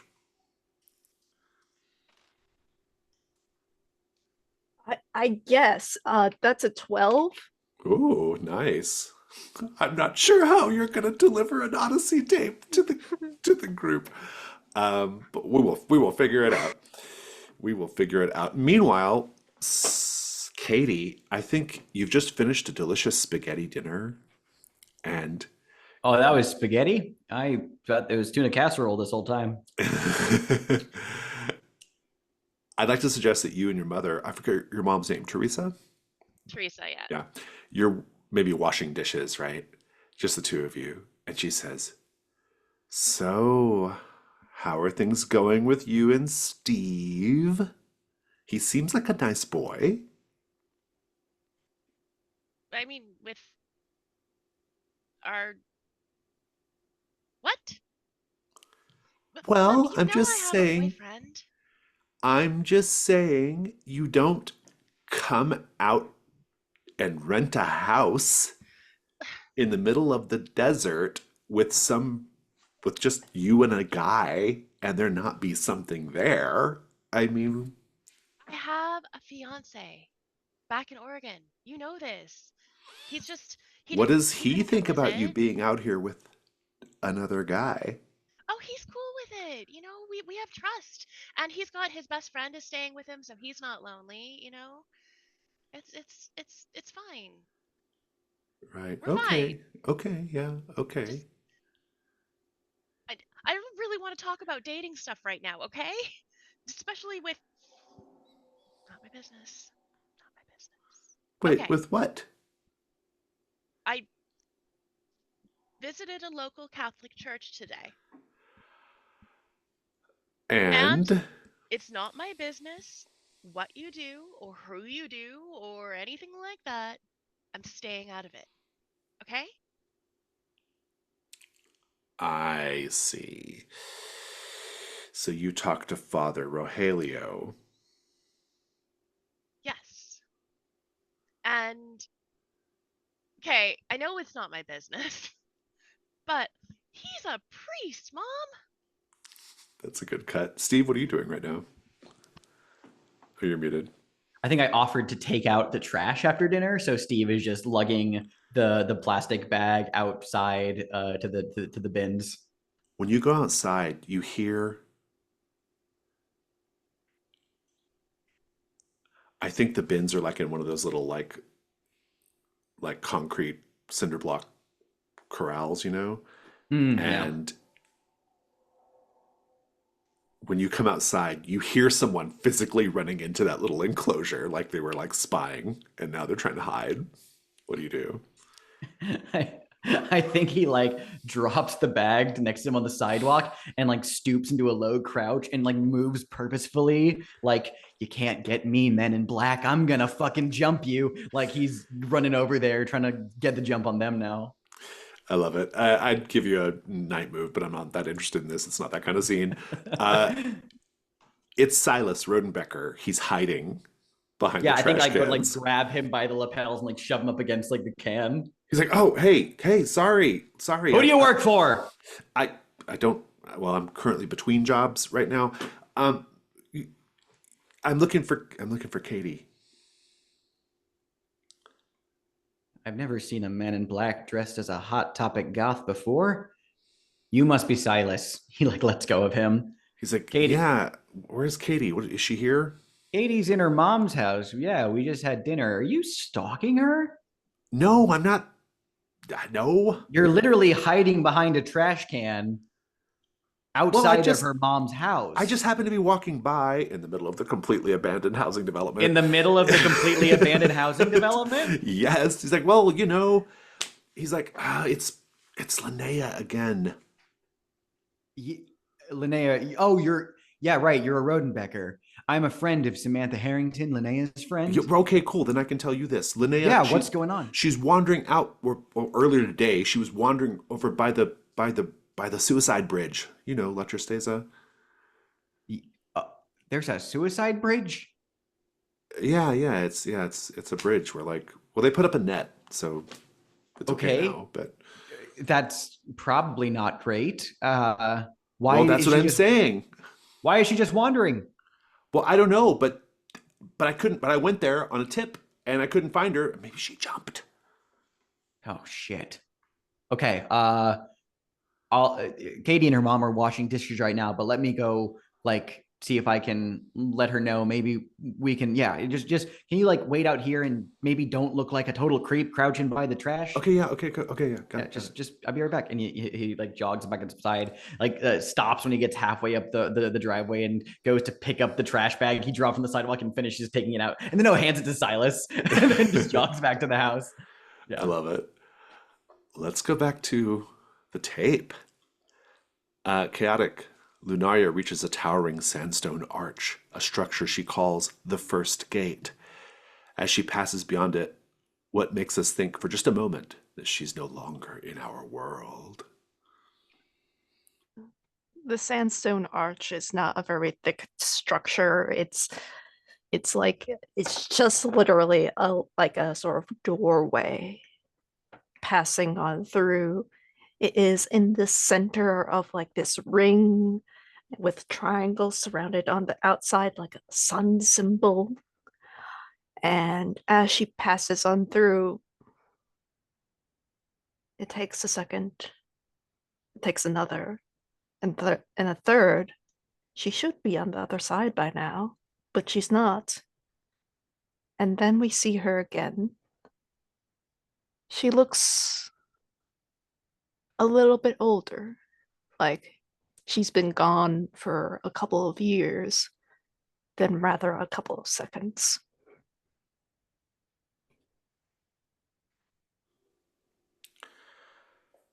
Clue. A clue, a clue, a clue. I suppose I'll just ask you, which of the active mysteries do you want the clue for? Michael. Since I initially went into this place trying to find a clue for the Whisper, I think I'll get one from the Whisper. Fantastic. The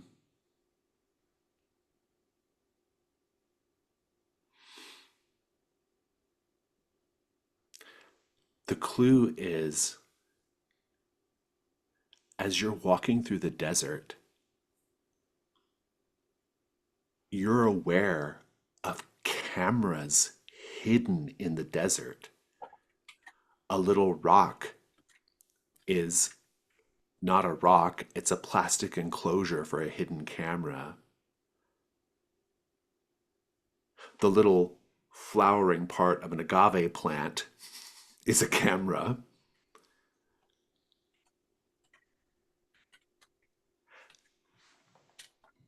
Cameras are everywhere around here. And indeed, if you can find a way to convey the clue to the group, they might start to notice cameras in places too. I think I'm gonna pick up one of these rock cameras. And I think since these are cameras that are hidden quote unquote on set, I think I'm gonna run it in front of the regular camera that's recording this lady who I don't know. Lunaria. I haven't Michael has not asked her name yet, so he doesn't know. And so he's sort of trying to get the attention. I think the stage crew are trying to hush him off the stage. And he just breaks open this camera, and it's just he's just going on about how Mahogany Place has secret cameras. They're watching the place. And, you're just screaming it until they can get you off screen. Yeah. That's good. And when the two of you eventually watch the Odyssey tape, you'll see this random young guy run into the frame and start yelling about hidden cameras. And then, um, but let's keep going. What is all this about anyway, Katie? So you're not here on a romantic tryst for the summer. You're looking into these all this weird stuff. Like what's happening? And what does it have to do with what's her name? Marguerite? I believe Marguerite, so, yeah. yes. Yeah. What does that have to do with Mrs. Lennis killing her husband? It's all too much. What's going on? You've lived here a long time now. Haven't you seen that the Deep Lake's just kind of weird?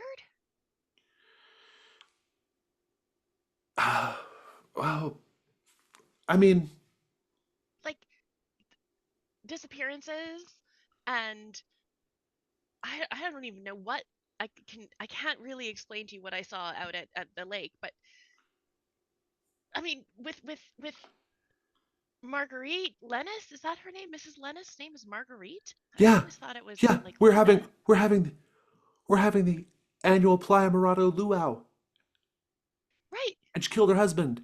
Why? I That's don't know. bonkers. It's bonk. Mom, this place is weird. Don't don't you see that? Other places aren't like this. Go ahead and make the meddling move with presence. And if you want to, does your move help you here? It should actually. Oh yeah, you get advantage. Yeah, Yeah. advantage. Yeah. Yeah. Any roles associated with actions they help you with are made advantage. Hmm. Hmm. Oh Lord. What was with this? Or what was this with? Sorry. Presence. Cool, that's a 5.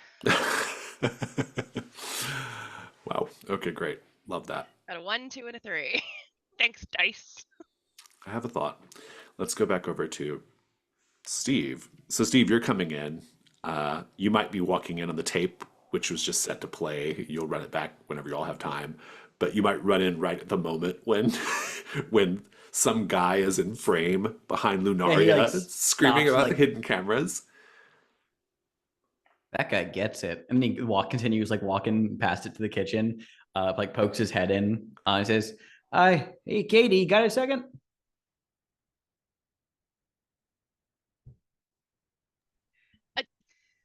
Is it important? Yeah.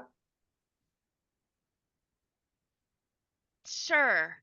And I think I put the dishcloth down and I give my mom a look, kind of a dirty look. As you're walking away, your mom says in a quiet voice, "Oh, she can't help it." Excuse me? Your mom is turned away from you, washing the dishes. She can't help it.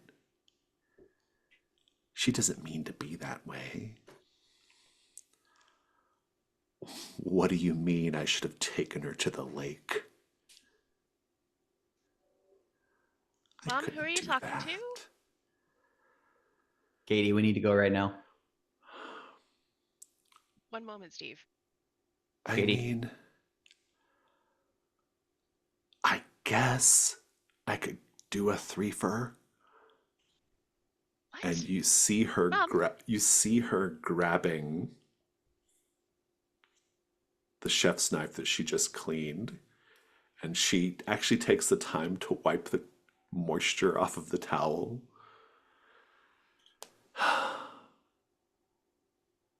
Okay, if you insist.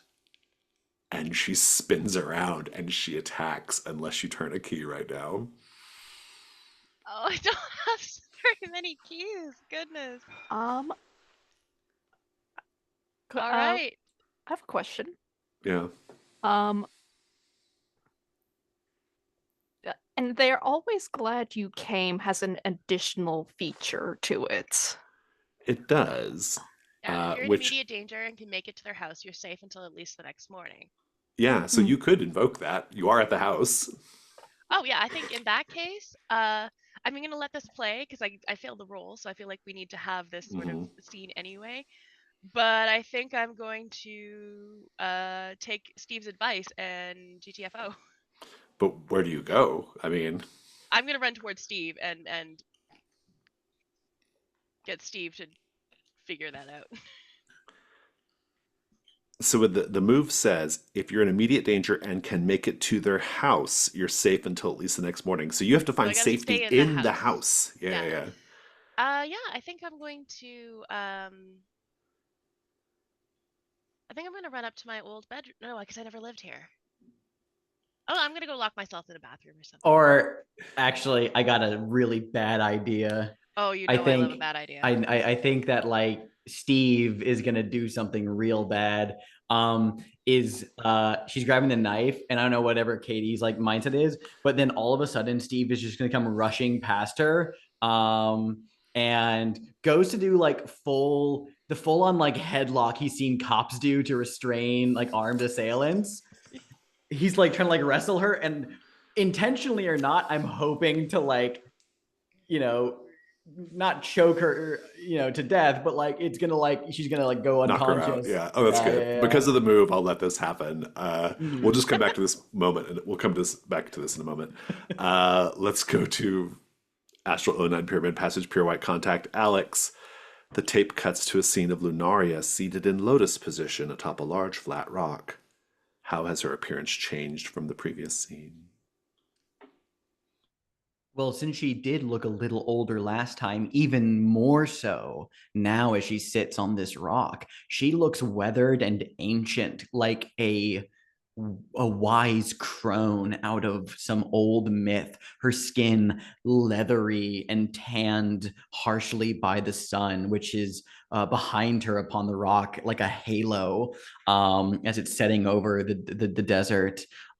She is so old to the point where you cannot tell if her eyes are closed or if the face is just so wrinkled and sunk that it looks just like slits. But she's sitting there and she's humming almost in tune with the whir of the VCR here in the real world.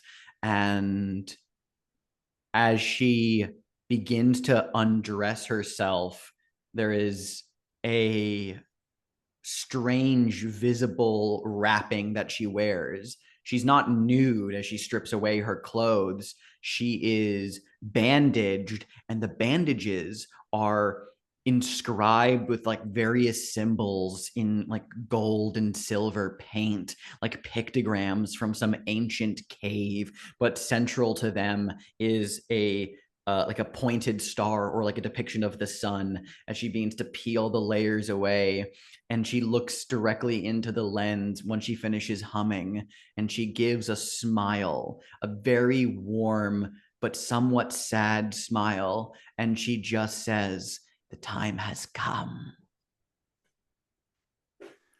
Michael, you find yourself kneeling in front of this wide, flat rock in front of Lunaria Gomez, this ancient, mythical Lunaria Gomez.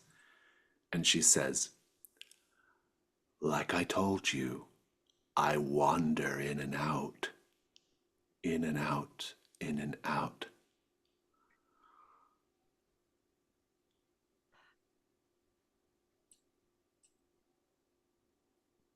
If you can wander in and out, then I can figure my way out of this place.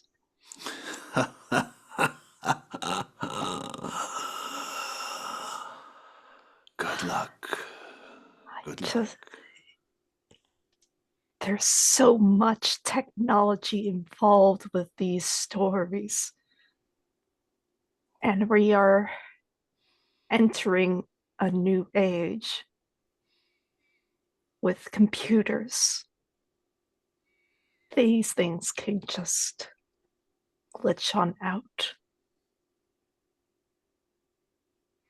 And I think Michael is gonna wander around in this sort of scene, trying to find like the edges and whatnot. I don't think I'm like invoking a move, but rather just doing things thematically, if that makes sense. I think it probably can focus. It could be the meddling move with sensitivity. Okay. Michael is stressed. Uh,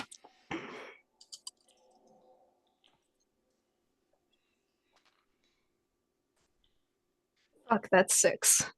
Uh, I need to bump up my sensitivity. It's a 0.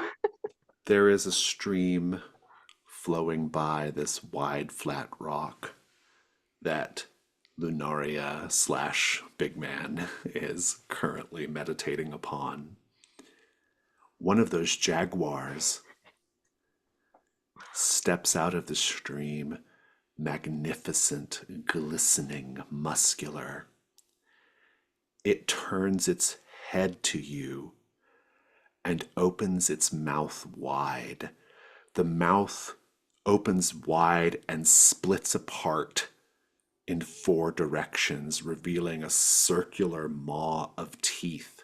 But even that keeps sort of splitting in over itself, creating just a sort of metallic, a whirling, metallic, grinding teeth face. And the jaguar leaps at you. What do you do?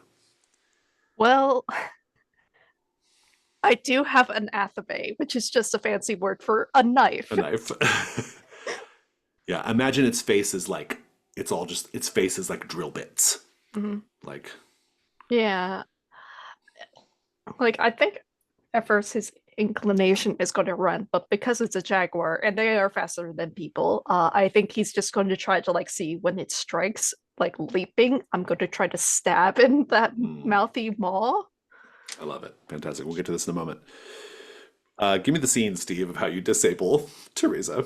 Yeah, Steve like just puts her in a headlock and is just going like no, no, and is like reaching for her wrist and like banging her hand not harshly against the counter like to get her to drop the knife. And he's not really aware of how tightly he is squeezing because he was just intending to disarm her. But when she kind of like goes limp and slumps, he goes, "Oh shit."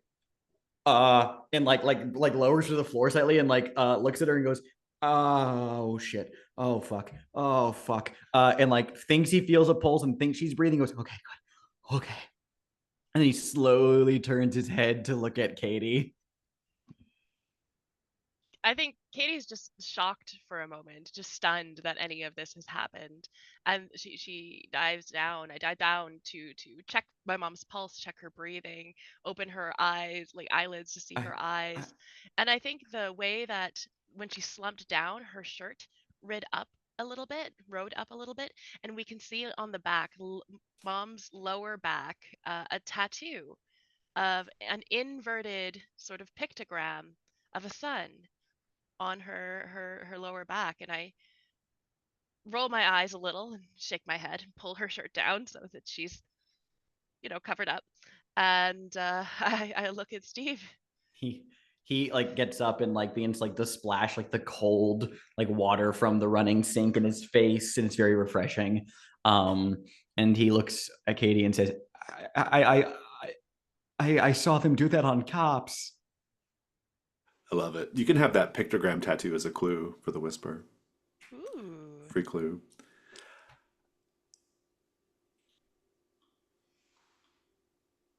Finally, Amanda, the tape cuts to the last scene.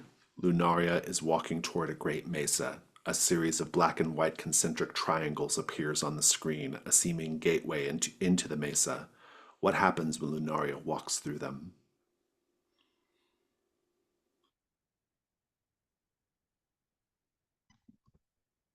It's a shockingly beautiful sunset, and the mesa, you can see the sort of reflection, the pink and orange reflection on the mesa, but it's dark and black. And as she is walking towards it with these concentric triangles, it cuts from various angles, and we see her as from behind walking toward the mesa and the triangles appearing around her like a doorway. And it cuts to the side, and we see that these triangles are somehow three-dimensional, and they close in on her. We see them as they start to scrap and scrape and scratch against her skin. We see the rivulets of blood dripping down as she steps further and further into it. They get tighter and tighter, these scalpels peeling her skin off.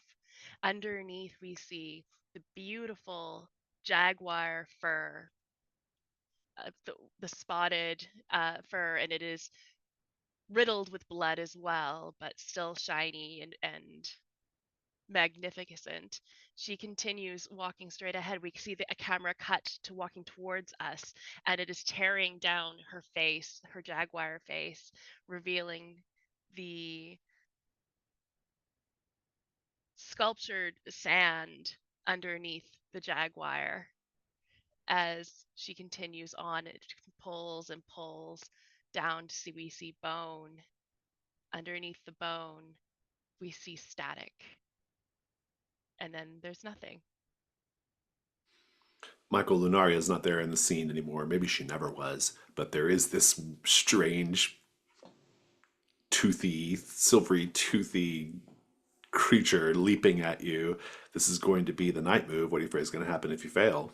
I'm gonna get eaten, Jason. What do you think I'm afraid It's of? worse than that. This thing is going to be released into Steve and Katie's reality. Oof. This is going to be with vitality. You do get advantage because of the athame, if you mark it. Yes. Again, vitality is also 0. Fight for my life. I guess 11. Okay, good. Go ahead and just wrap up the scene. What happens?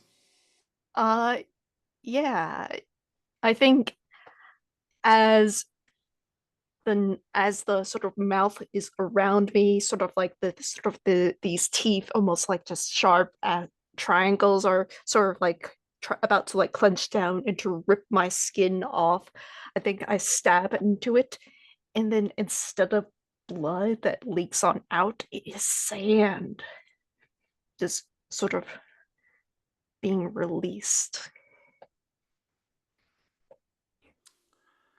Steve, Katie.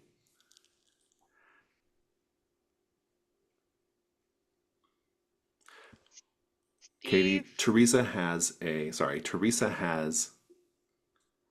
shelf of old VHS tapes. And you see the purple clamshell on the shelf. The tape is Bobby G. Heaven's Glide and Ride.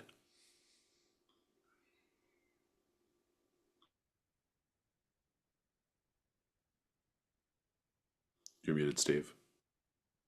What the fuck? I think there's something wrong with my mom. Katie, your mom was talking to the wall and she has an Odyssey tape. And she's in the neighborhood where we both know that some serious shit starting to go down. This is the whisper. This is the whisper, but that's not. It's all connected. It's all connected. I found a wiretap in my old family home today. And so I'm thinking they're onto us. They're onto us.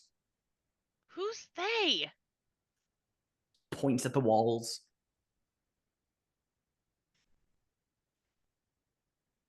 Maybe my mom's just kind of lost it. Katie, she's maybe, I'm not going to, question that it's very real that she could have lost it, but she was talking to the walls, right? To a voice we couldn't hear, a voice that was maybe whispering. All right. This might be from some psychic ops shit. Maybe I've heard about that. Maybe like MK Ultra. I think I read about that or heard about it in school. There's someone in this neighborhood. I thought he was a crackpot. I'm thinking he might actually be on the level and we might want to talk with him. Yeah. We got to get your friend, not your friend. None of us know him. This guy, Ed. Got to get this guy, Ed, to check this out. I think I've been seeing signs of a conspiracy. This goes deep. This is looking bad. And I think maybe the reason why your mom acted out, I think it's because we've been looking into all this weird stuff and that maybe whatever the truth behind TV Odyssey is, I think that might also be why this is happening. She has an Odyssey tape here, right? So like, But okay. Okay. But what did she mean when she said that she could make it a 3B? I think she meant you, me, and then her, you know, murder, suicide. What about my younger siblings? Do they live here in the house? No, I don't like to talk about it, but You have younger they siblings? disappeared when I was a kid. And a lot of people thought I had something to do with it, but Katie, I how don't many really siblings did you remember. have? 2, they were twins. Could be a 3B. I just When did they disappear? and I tell him the year. Yeah, he grabs her by the shoulders. Well, yeah. What is the year? Do we think? I don't know, but that feels like a cut though. I feel like Okay. that's enough. Yeah, Okay. I feel like we've gotten to the point of dramatic tension. You got an Odyssey tape. You got a lot of clues actually during that phase. And let's go ahead and wrap up with an Odyssey clue from the tapes that you get to define. So this would be your 6th Odyssey clue. What do we think it is?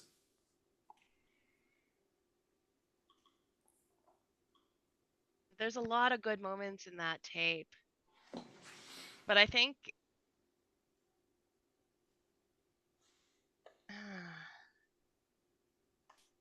I mean, it could be the cameras. It could be that could I just be like the an Odyssey cameras. clue and a regular clue, right? It's applicable to Yeah. both, possibly.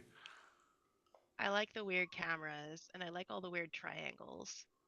I was also getting attached to the triangles because that also kind Mhm. of pairs nicely with all of like the Diamond Deep Lake shit before. Oh, it really Yeah. does. Yeah. And so like maybe there's something in the, like the geometric symbols. There's Mm. representative of that, you know. So in the tape, it was like a series of black and white, like And maybe maybe the pic. triangles. Well, also maybe there's those glyphs that I mentioned on Lunario's bandages. Maybe they're all yeah. geometric glyphs. So there's Oh. something like, yeah. Yeah. Chaotic mentioned that the doorway was like a ring with triangles on the outside, like the Mhm. sun, but it was Mhm. the triangles specifically. Oh, the geometric depiction of a sun. That's the clue. Yeah. Oh, that's pretty good. That's the Geometric clue. depiction The of the sun. geometric depiction of the sun. Yeah, I like that. That's great. Fantastic. That is your 6th Odyssey clue. That's fine, 4th everything's tape fine. watched. Let's go to the dawn, shall we? Mhm. Okie doke. Answer dawn questions. I think everybody got a signal from the other side, Mhm. so everybody can get credit for that one. Katie, did you go out of your way to reconnect with Deep Lake? I would think so. I think going back to your mom's Yeah, I that was night, kind of hoping that she yeah, would kill me, but you yeah, know. it counts. Did you share a good memory from your childhood? Sort of when I was talking to the priest, I was talking about how when you're a kid, things feel simpler Oh, and you I'll feel take safe. that. Yeah, I like it. Steve, did you deliver them a chilling monologue about something that happened to you in the past? Yeah, at the Yeah. very start with the police file and talking Right. about, yeah. Mhm. Did you go out of your way to reconnect with Deep Lake? I mean, driving out to my old house, even though it was unintentional yeah, that's originally. true. Yeah, it wasn't Looking around. intentional, but you stayed and you looked around. So I'll give it to you. Michael, did you go out of your way to reconnect? Yes, you did. You literally reconnected with Deep Lake via waving things in front of the camera. So, did you cut loose for once? Killing a jaguar, but I don't know. Did you? Cutting loose from reality is pretty cut loose. Oh, you did cut loose. Yeah, from reality. I'll give you that. That's pretty good. Fantastic. And let's keep going. Mark New, Dawn questions if you wish. I don't think we have any unresolved key prompts, do we? I will note that I'm going to, because I did the gated advancement, and I'm going to take this one. I don't think people will be too mad at me for picking up. I'm picking my final latchkey move, and I'm going to pick I am error because that's funny. Oh, so you're gonna be able to come back. Very good. Very good. I told the Sun Man that I was going to glitch out. Yeah, that's true. Yeah, and that's actually a great question. Like, since since we forgot Steve previously, does it mean we no longer we will now remember Speed? Oh, sorry, it's Michael. Yeah, Speed. I don't think so. I think Michael's like a new person. Yeah, I'm fine with that. Hell yeah. Fantastic. Before we wrap up, before we go to Stars and Wishes, the desert, the deep desert. David Tilbert is sitting on a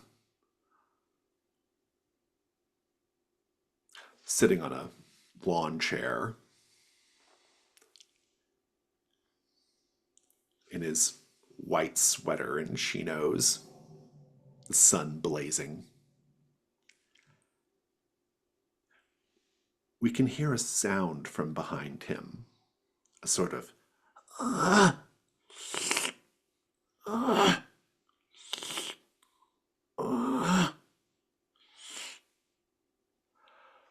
Well, I was wondering how long it was going to take you to get here.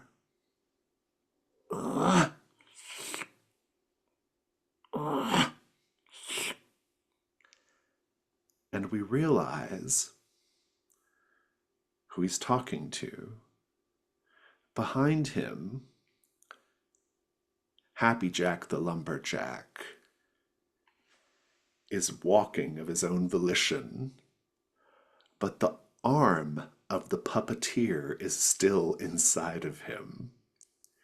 Happy Jack is holding a bloody knife. The puppeteer is laying face down on the sandstone. A smear of blood, leaving a trail from whence they came, as Happy Jack pulls and drags the body behind him. Let's go to Stars and Wishes.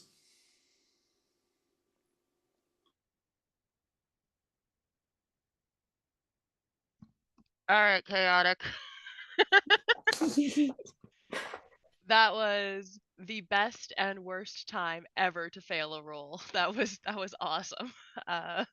Very, very fun. I've never played this far into a public access campaign before, so this is the first time I've really experienced anybody marking that key. So it's really interesting to see it at work, because I haven't watched far enough into a different campaign yet to see this happen either. So this is entertaining as hell. I'm really, really happy about it. Stars to Alex for just everything about Steve. I don't know, like taking out the trash and then giving the bag to Silas. That's hilarious.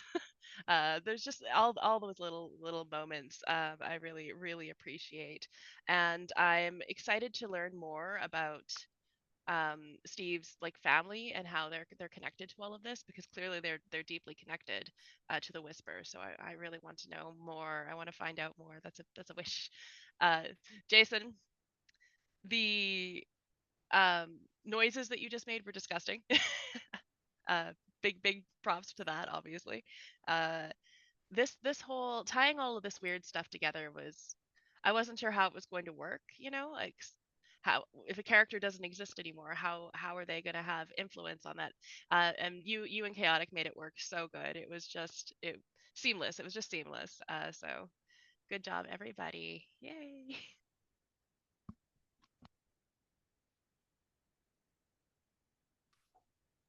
I know this was super fun. I really got a kick out of this session, front to back. So like Jason, I really liked how you. I mean, not really like a lot of work on this end, but it was still a great keeper decision of like hooking the Whisper is immediately like, well, hey, you actually already have a family member here, and this question. I don't know. That felt like a really fun way to use the Whisper that developed out of the campaign, because that's a bit of like advanced keepering of how we introduced Playa Morado earlier on. So now it makes this really interesting connection. That was really fun. Chaotic, the clue with the police file was great. I was really happy to see what you were going to do with that. And obviously echoing, yeah, the fucking Key of Desolation. That was the best possible time to mark that. I mean, we had joked, oh, what if you go out there and you mark the Key of Desolation? So that's what happened. That exact scene though literally reminds me of in Twin Peaks Fire Walk with Me when Agent Chet Desmond like goes missing. It's just like a sudden and completely random. It's just like, and he's gone. I had that same feeling. I had the exact Yeah. same feeling. I watched that in the last few months, and Mm. yeah, that was very Yeah. resonant for me. Jason, I really enjoyed your depiction of Father Rogelio. He's one of my favorite side characters. And we never played Slumber Party in our previous campaign, and I really enjoy him as a character. And also the decision to have him be in like a fraught relationship with Teresa. We didn't play great. Slumber Party in Signals? I don't think we did. I don't think we did. Oh, wow. Okay. Did we not? I mean, or maybe no, we We did. had to have. We had to did, have. but like Father Yeah. Rogelio like barely ever. Oh, came he up. might not have really been in it. Yeah, he was there like Yeah. once or twice, but rarely ever like had any meaning. Yeah, Yeah, didn't he play that, made yeah. like a phone call and that was it. Mhm. Yeah. Uh, That's right, because we decided that the ghost was Dolores Rodenbecker's soul. But no, that was I really enjoy him as a character, and I'm excited to see more of him. And also that night phase fucking rocked. I really thought like the pacing was really great and the scenes were awesome between the dinner at Katie's mom's house. And I really like what Skinny Jeans does with the Odyssey tapes and how it does. It's not, just copping out and doing like, oh, we kind of just do them like the unseen and they're just their background stuff. No, like we can still connect them to the scenes. So like having that moment where like I'm walking back into the house and Steve sees like Michael on the TV bang and he's just like weird tape and walks by. It's still a funny moment, but it's also kind of grounding it in the immediate kind of like area that we're in, which I really liked. And yeah, really clever use of, and they're always glad you came. Just being able to be like, well, we're in the house right now, so just no role required to resolve the situation. So I really enjoyed that. And yeah, just the conspiracy angle is not what I expected with Steve, but like it's all beginning to fall into place now of him kind of becoming this conspiracy nut. So this is a wish. Ed Rigelski is a side character I was very fond of when I wrote him, and I want to interact with him and maybe see what happens there. Also, because we're doing the Whisper in this campaign as well, last time we ran it, we never met Sid. I would love to have Sid show up because Sid is a great side character. And also with the offhand mention of Michael's like Dungeon Magazine subscriptions before, we should totally do Greetings Travelers if we end up if we end up having the time, Yeah, because it'd be fun. But yeah, anyway, that's me. yeah, I definitely really gotta give a star to Jason for reincorporating elements I put in the in like the session of like, oh yeah, the reason like we went into the direction that Steve Knutson was really involved with the Whisper was because of the clue I introduced very early on, as well as just generally keeping in mind of like the things that got added to the Odyssey tape. Amanda, fuck you for adding jaguars. I did not need that in my life. uh, I was so excited for those Jaguars. I was like, get a miss. Chaotic, get a miss, because you're going to attack my Jaguars. yeah. Like, I tried to squirm my way out of rolls, and you like, no, you're gonna make these rolls. So like that is a very good, strong keeper. Like sort of like making sure that the night face is yours. Steve, I am God, I love Steve Nuts. And Alex, I'm so glad that you responded to the clue in the way I thought you were going to respond, and I'm just so happy like it created that division, and then immediately that got all erased because I just it's amazing. Michael knows, and that is terrifying on the extension level. I'm looking forward to seeing how I Am Air is gonna play into all this. I'm looking forward to Katie's mom dating life even more because who knows who she's dated, especially since we got that clue of the back tattoo.